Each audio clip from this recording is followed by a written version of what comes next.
Ukraine war to become even deadlier as Russian military machine finally gets into gear. Ukraine's conflict is getting bloodier by the day with the death toll relentlessly rising.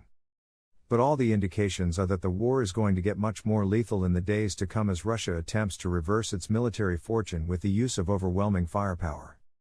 Satellite images of a 40-mile Russian military convoy heading for Kiev has led to foreboding here, and it is just one of many examples of how the Kremlin is likely to ratchet up its operations. Kiev has been hit by missile strikes and artillery rounds, varying in intensity by the day, since the start of the war. On Tuesday night, Russia's Ministry of Defense announced precision strikes on buildings of the country's intelligence services, SBU, and the Ukrainian Army's Psychological Warfare Center. Soon after, missile strikes targeted the city's television tower. There have also been a number of firefights on the streets in Kiev. Ukrainian authorities have described them as attempts by Russians to storm the city. But the few I have seen appear to have been probing exercises to test defenses rather than fully fledged assaults.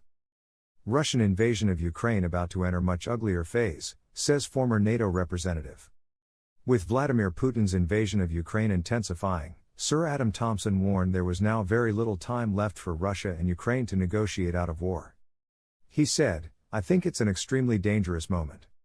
Not just for Ukrainians, but for the whole of the Russia-West relationship.